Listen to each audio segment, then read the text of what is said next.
Si toi aussi tu as toujours entendu qu'on peut apprendre seulement une langue étrangère quand on est jeune, ou alors tu as toujours pensé que tu étais mauvais en langue à l'école et que l'apprentissage du français ou l'apprentissage des langues, c'est vraiment pas fait pour toi et que tout se joue avant l'âge de 7 ans. Après après 7 ans, après l'âge de 7 ans, c'est terminé.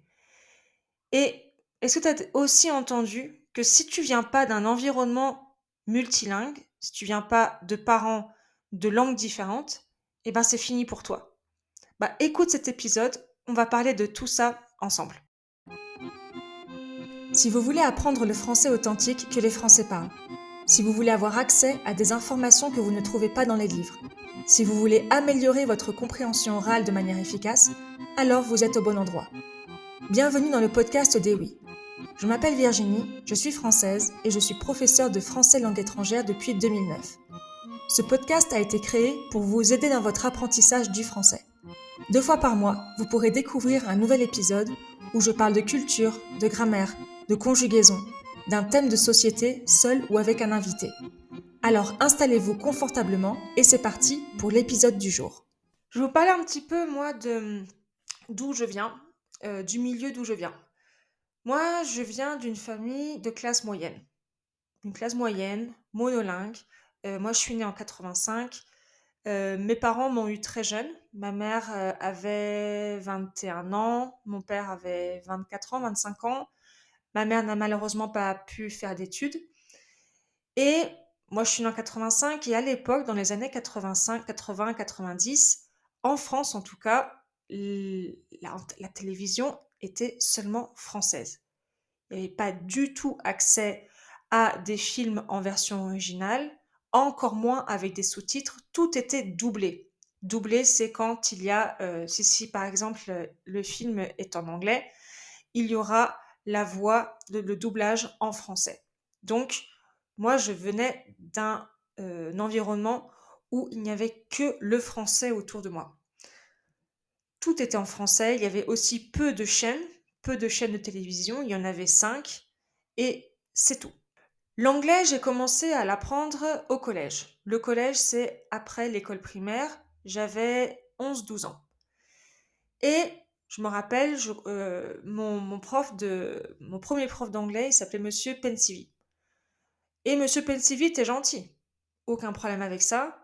C'est juste que c'était nul. Je sais pas si tu te rappelles de tes cours de français ou de tes cours de langue étrangère quand tu étais jeune. Mais moi, en tout cas, d'où je viens, le système scolaire français n'est vraiment pas fait pour, n'est pas fait pour faire aimer les langues. Tout était hors contexte, c'était que de la grammaire.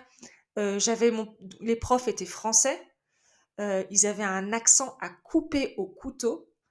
Couper au couteau, c'est quand on a un accent très très fort dans une langue étrangère. Mon prof d'anglais et tous les profs d'anglais qui sont français ont en général à peu près tous un accent à couper au couteau, donc un accent très fort en français.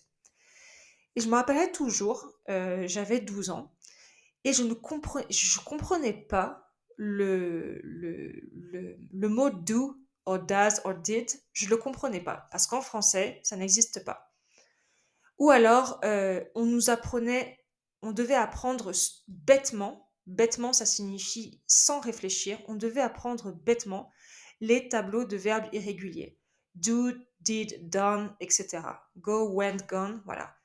Et est-ce que ça avait du sens pour moi comme gamine, gamine ça veut dire enfant, comme gamine française de 12 ans qui n'était pas du tout dans un contexte anglophone, même pas dans mes cours de français, dans mes cours d'anglais, parce que de toute façon, les cours n'étaient pas du tout faits pour être dans un environnement anglophone.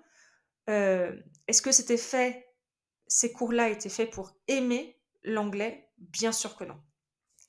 À cause de tout ça, à cause du système scolaire français qui est vraiment mal fait pour l'apprentissage des langues, j'ai toujours pensé, depuis toujours, que j'étais une élève moyenne, voire très moyenne en langue, que ce soit en anglais ou en allemand. Et j'ai grandi comme ça. Je me suis dit, de toute façon, Virginie, tu n'es pas douée en langue. Être doué dans quelque chose, ça signifie être bon, avoir un don. Je ne suis pas doué en langue, je ne le serai jamais. Si je ne suis pas doué en langue à l'école, ça signifie que plus tard, je ne serai pas doué non plus. C'est pas fait pour moi. Et je suis sûre et certaine que beaucoup de gens ont grandi, et je le sais parce que j'ai entendu beaucoup de fois de gens qui disent de toute façon, moi, je ne suis pas doué en langue, c'est pas pour moi. Et donc, moi aussi, je te comprends. Si tu as pu ressentir ça quand tu as commencé le français, ou même avant le français, même avant de commencer l'apprentissage du français, ou alors maintenant tu dis de toute façon, le français, c'est pas pour moi, c'est trop compliqué, c'est pour les autres. Alors effectivement, c'est évident que pour n'importe quel apprentissage, tout est plus facile quand on le commence jeune. C'est évident.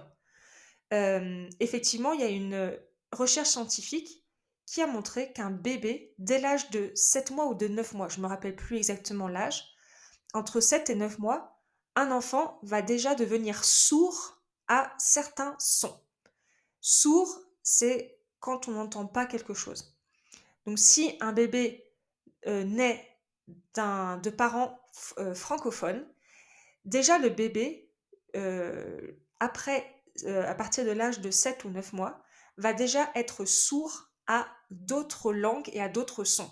Donc si le bébé entend du français autour de lui, il va déjà être sourd à des sons qui n'existent pas dans le système, dans le système français. Alors, la vérité en tout ça, c'est, est-ce que c'est si important que ça de se baser là-dessus? Qu'est-ce qu'on fait de toutes ces informations? Eh bien, la vérité, c'est que tout ça, on s'en fiche. On s'en fiche, ça signifie en argot français, que ce n'est pas grave, ce n'est pas important. Toutes ces croyances du passé, de se dire, mais de toute façon, à l'école, j'étais pas bon en langue, ça, c'est le passé. On met tout ça à la poubelle. Aujourd'hui, moi, j'ai 40 ans. Je suis bilingue en espagnol et je suis pas bilingue, je suis pas trilingue. Mon niveau d'anglais n'est pas aussi bon. Je ne peux pas dire que que je suis bilingue en anglais. Par contre, j'ai un très bon niveau d'anglais.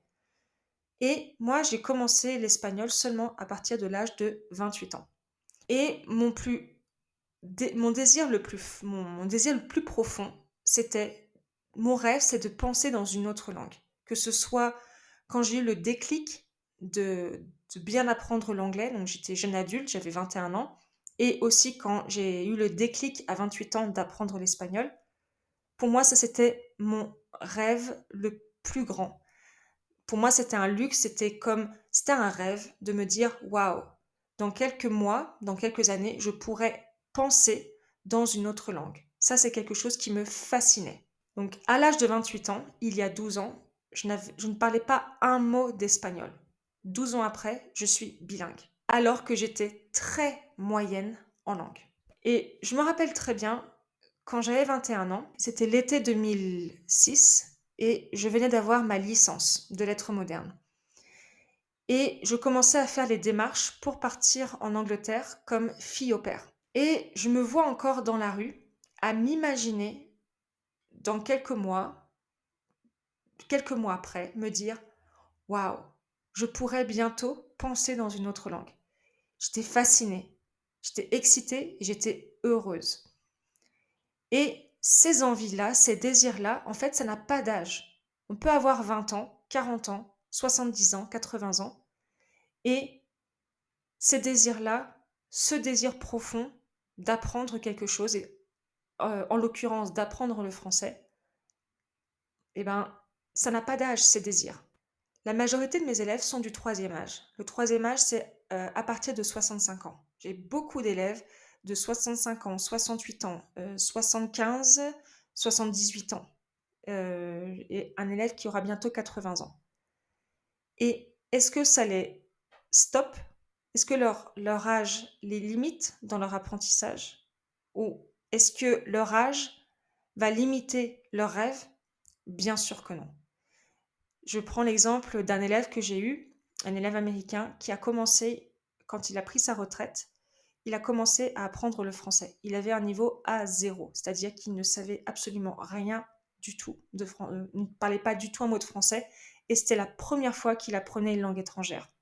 4 ans après, il avait un niveau B2 C1. Donc, vous voyez, l'apprentissage et la réussite de l'apprentissage du français n'a pas d'âge. Vous n'avez pas besoin d'être jeune pour apprendre. Alors moi maintenant, j'ai 3 questions à te poser. Et 3 questions que j'aimerais que tu te poses. La première, qu'est-ce qui continue? Parce que si tu écoutes ce podcast, c'est que tu veux continuer le français ou que tu veux continuer d'approfondir tes connaissances. La première question, c'est qu'est-ce qui continue de te motiver à apprendre le français? Deuxième question, quel est ton désir le plus profond dans l'apprentissage du français? Moi, comme exemple, avec l'anglais, c'était de pouvoir penser dans une autre langue. Quand j'avais 21 ans, quand je suis partie, ce qui m'a profondément motivée, c'était ça. C'était pouvoir penser dans une autre langue.